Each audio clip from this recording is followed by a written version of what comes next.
ஓம் சாந்தி. இன்றைய பாபாவின் முரளியின் ஸ்லோகம்: தடைகளின் எந்த ஒரு சூட்சுமமான தங்க இலைகளிலிருந்தும் விடுபட்டு முக்தி வருடத்தை கொண்டாடுங்கள். பொதுவாக வெளிப்புறமாக நடைபெறுகின்ற விடயங்கள், அதாவது வழிச்சூழலாலே எங்களுடைய ஆன்மீக முயற்சிக்கோ அல்லது ஏதாவது ஒரு விடயங்களுக்கு ஏற்படுகின்ற தடைகளை நாம் தடைகளாக அடையாளப்படுத்துகின்றோம். அவை தடை என்று எங்களுக்கு தெரிகின்றது. அவற்றிலிருந்து நாங்கள் விடுபடுவதற்கான முயற்சிகளை செய்வதுதான் பலமை. அது உறவு முறைகளாக இருக்கலாம், அல்லது சுற்றாடலில் ஏற்படுகின்ற வெப்பதட்ப மாற்றங்களால் ஏற்படுகின்ற குழப்பங்களாக இருக்கலாம், அல்லது உடல் உபாதைகள், நோய்கள், வருத்தங்களால் ஏற்படுகின்றதாக இருக்கலாம், அல்லது பொருளாதார சிக்கல்களாக இருக்கலாம், அல்லது தொடர்பாடலில் ஏற்படுகின்ற பிரச்சனைகளாக இருக்கலாம்.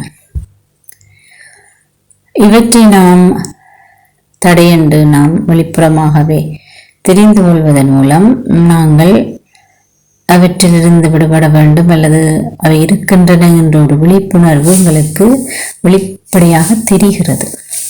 ஆனால்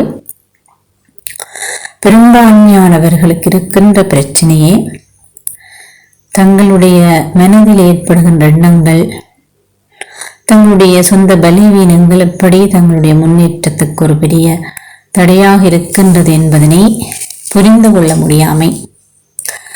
ஏனென்றால் வெளிப்புறத்திலே நாம் பார்க்கும் பொழுது ஒருவரை தங்கச்சங்கிலியாலே கட்டி வைத்திருக்கும் பொழுது, அல்லது தங்கச்சங்கிலி வைத்திருக்கும் பொழுது அது நல்லது, அல்லது அது ஒரு பெருமதி வாய்ந்தது, அல்லது அது சௌகரியமானது என்றுதான் அவர்கள் உணர்கின்றார்கள். ஆகவே இந்த மனதில் ஏற்படுகின்ற அல்லது எனக்கு விருப்பமான மனிதருடன் நான் வைத்திருக்கின்ற தொடர்புகள் போன்றவை தங்கச்சங்கிலிக்கு ஒப்பிடப்படும். ஆனால் இரும்பு சங்கிலி என்று சொல்லும் பொழுது வெளிப்புறமான, ஏற்கனவே சொன்ன போல இந்த உடம்புகள், உறவுகள், செல்வம், பொருட்கள் போன்றவற்றால் ஏற்படுகின்ற தடை என்று சொல்லப்படும். இவை உங்களுக்கு தங்கச்சங்கிலி அல்ல இரும்புச்சங்கிலி என்று தெரிவதனால் அது உங்களுக்கு இலகுவாக பெற்றிருந்து விளக்கக்கூடியதாக இருக்கும். அதேவேளை அடுத்ததாக நாம் பார்ப்பது வெள்ளிச்சங்கிலி. வெள்ளிச்சங்கிலி என்று சொல்லும் பொழுது இரும்பை விட கொஞ்சம் நன்றாக இருந்தாலும், அதாவது இந்த பிராமண வாழ்க்கையிலே நாங்கள் முன்னேறி செல்லும் பொழுது சில வேளைகளிலே லௌகீகமானவர்களுடைய வந்தனங்களிலிருந்து நாங்கள் விடுபடுவோம். ஆனால் பிராமணர்களுக்கு ஏற்படுகின்ற கொடுக்கல் வாங்கல்கள், அவர்களுடன் வைத்திருக்கின்ற தொடர்புகள், இவற்றில் கட்டுப்பட்டு விடுவோம். அதை நாம் இரும்புச்சங்கிலி என்று சொல்லலாம். துன்பச்சங்கிலி என்று சொல்லும் பொழுது எங்களுக்கான சில ப்ரிஃபரன்ஸ், எங்களுக்கான சில விருப்பங்கள், எங்களுக்கான சில தேவைகள், எங்களுக்கான சில சௌகரியங்கள், வசதிகள், வாய்ப்புகள், எங்களுக்கான சில உறவுகள், இவற்றையெல்லாம் அது அவர்களுடன் இருப்பது அல்லது அந்த சூழலில் இருப்பது எங்களுக்கு சௌகரியமாக இருக்கின்றது. இல்லாவிட்டால் எங்களுடைய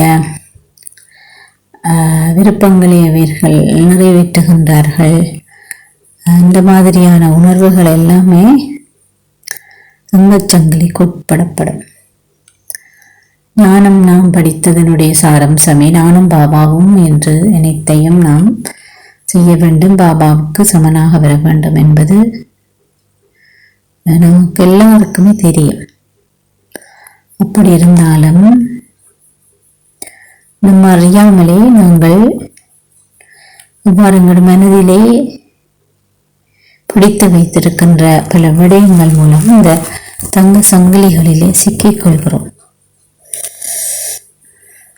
வேறு யாராவது ஒருத்தரில் எங்களுடைய உணர்வு பூர்வமாக தங்கியிருத்தல், இல்லாத ஏதாவது ஒரு விடயம் நடந்துவிட்டால் அதனை மன்னித்து மறக்காது அந்த விஷயத்திலே நாம் சிந்தித்து கொண்டிருப்பது, அல்லது சில சம்ஸ்காரங்கள் சுபாவங்கள் நீண்ட காலமாக இனி தொந்தரவு கொடுத்து கொண்டிருந்தாலும் அதிலே நாம் கவனம் செலுத்தாமல் இருத்தல்,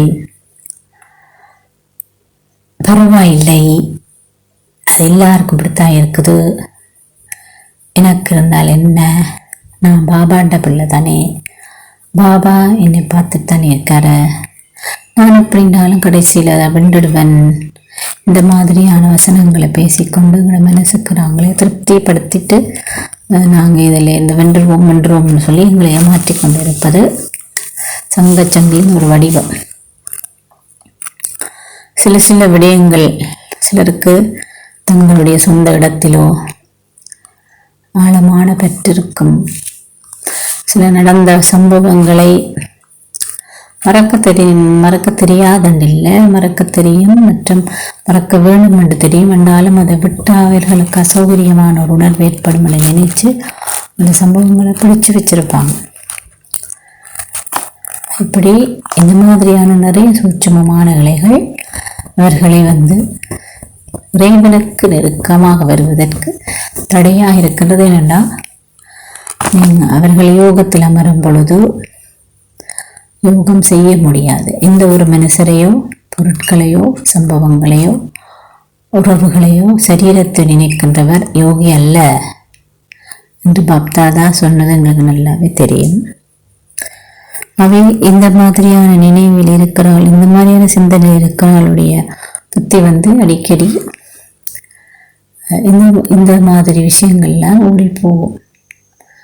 அவருக்கு எப்படி இறைவனோட தொடர்பு ஏற்படுத்த முடியும், அல்லது எப்படி அவராலே இந்த பந்தனத்திலிருந்து விடுபட முடியும். மற்றவர்களுக்கு நாம் முதலில் உதவி செய்யணும் என்றால் என்னுடைய பந்தனத்திலிருந்து நாம் விடுபடுவோம். வெளிப்புறமாக எனக்கு யாருமே உதவி செய்ய முடியாது. வெளியில் 1000 பந்தனம் உருவாகுவதற்கு என்னுடைய மனதில் இருக்கிற எண்ணங்கள் தான் முதலான காரணம். அதை நான் விட்டு விடுவானும். அதற்கான முயற்சி நான் செய்வதற்கு தெளிவான புரிந்துணர்வு எனக்கு இருக்க வேண்டும். இதிலிருந்து நான் விடுபட்டால் தான் எனக்கு உண்மையான விடுதலை கிடைக்கும்.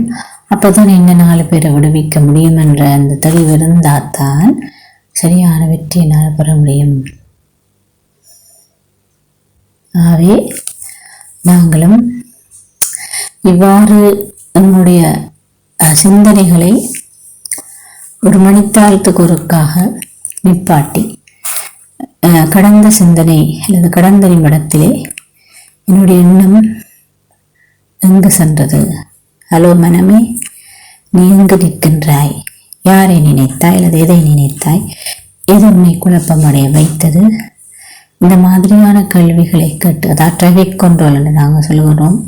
மணித்தாளத்துக்கு ஒருக்கா டிராஃபிக் கண்ட்ரோலிலே இந்த மாதிரியான கேள்விகளை கேட்பதன் மூலம் உங்களுடைய மனம் அல்லது புத்தி எங்கே சிக்கிக் கொண்டிருக்கின்றது என்பதனை புரிந்து கொள்ள முடியும். புரிந்து கொண்டு அதிலிருந்து விடுபடுவதற்கான ஆழமான விருப்பம் முதலில் இருக்க வேண்டும். அடுத்தது சின்சியரான முயற்சி செய்ய வேண்டும். இறுதியில் நிச்சயமாக எனக்கு வெற்றி கிடைக்கும். விழிப்புணர்வு இருந்தால், புரிந்துணர்வு இருந்தால், விழிப்புணர்வை கொண்டு வந்தால் வெற்றியை உருவாக்க முடியும். அவை புரிந்தனவை உருவாக்குறதுக்கு சோதித்து பார்ப்பது அவசியம். அவை இந்த டிராஃபிக் கண்ட்ரோல் நேரத்தில் இதைத்தான் நான் அட்டவணை வைக்கும்படி பாபா அடிக்கடி சொல்வார். இதுவும் ஒரு விதமான அட்டவணை தான், என்னுடைய எண்ணங்களுடைய சோதனைக்கான அட்டவணை. ஆகவே எந்த விதமான பந்தனம் என்னை கட்டி வைத்திருக்காமல் இருப்பதற்கு இது எங்களுக்கு ரொம்பவும் உதவி செய்யும். அவை நாங்களும் இதை முயற்சித்து பார்த்து வெற்றியை அடைவோம். ஓம்